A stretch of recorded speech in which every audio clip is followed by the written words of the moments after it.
सोने के भाव ने इस वक्त देशवासियों की नींद उड़ा रखी है। सोने और चांदी के भाव आसमान छू रहे हैं। इसके पीछे एक बड़ा कारण सामने आया है। आप देखेंगे पिछले एक साल में जिस तरीके से सोने ने उछाल मारी है, उसका सीधा सा कारण यह है कि इतनी लंबी छलांग अभी तक सोने और चांदी ने नहीं मारी। उसका कारण यह है सीधा सीधा क्योंकि सोना किसी भी देश की अर्थव्यवस्था की रीढ़ की हड्डी होती है। तो यही कारण है कि अब भारतीय रिजर्व बैंक और दूसरे देश बराबर सोना खरीद रहे हैं क्योंकि उन्हें डर है कि कहीं डॉलर, अगर ट्रंप ने कहीं डॉलर को बंद कर दिया या उसका नाम बदल दिया तब क्या करेंगे। पूरे देश में, पूरे विश्व में कोई भी अगर लेन देन होता है तो वो डॉलर में होता है। हमें कुछ चाइना से मंगाना है, हमें अमेरिका से मंगाना है, हमें यूरोप के किसी देश से मंगाना है या हमें सऊदिया से कुछ मंगाना है तो हम पैसा बैंक में जमा करते हैं। पैसा बैंक उस पैसे को डॉलर में कन्वर्ट। लेकिन जिस तरीके से ट्रंप की बयानबाजी चल रही है, ट्रंप कुछ भी बोलते हैं, कभी टैरिफ लगा देते हैं, कहीं कुछ न कुछ कर देते हैं, तो पूरे विश्व में इसमें ट्रंप के खिलाफ एक अलग सा माहौल बनता नजर आ रहा है कि जिस तरीके से ट्रंप का स्वभाव बनता जा रहा है कि उन्हें हिटलर सा ही पसंद है।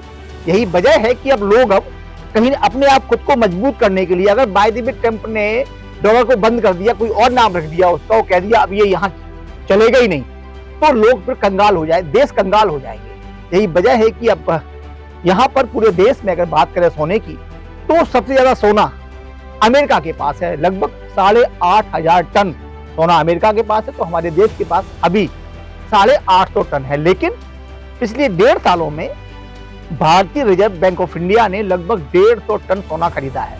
यही हाल चाइना कर रहा है, यही हाल जर्मनी कर रहा है, यही हाल बहुत दूसरे देश कर रहे हैं जो डॉलर को कहीं ना कहीं डॉलर पर आश्रित नहीं होना चाहते। उनका कहना है कि पहले हम डॉलर से माल मंगाते थे, लेकिन अब हम सोना इतना मजबूत कर लेंगे कि अगर डॉलर में कुछ होता भी है तो उन्हें कोई फर्क ना पड़े। इसीलिए सोना बराबर महंगा होता चला जा रहा है। लेकिन विडंबना सबसे बड़ी ये है कि शादियों का सीजन चल रहा है हमारे देश में, इसमें आम आदमी के लिए मंगलसूत्र बनवाना बड़ा कठिन है क्योंकि 1,80,000 रुपए प्रति ग्राम सोना चल रहा है, फिर बनवाई होती है, फिर टैक्सेस होते हैं, तो लगभग 2 लाख का 1 तोला सोना का जो जेवरात है वो पड़ेंगे। तो आम आदमी इस समय बड़ा उलझन में है कि करे तो करे क्या।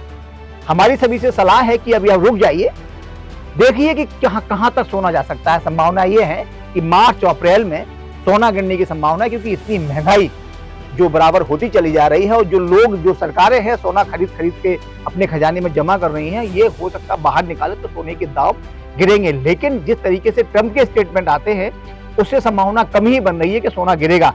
लेकिन जो एक्सपर्ट हैं, विशेषज्ञ हैं, उनका कहना यह है कि मार्च तक सोने के भाव नीचे आने की संभावना बनेगी। लेकिन जब तक तो हमारे जो लोग हैं जिन्हें शादियों में सोना बनवाना है, अपने जेवरात बनाने हैं, तसल्ली ही करनी पड़ेगी।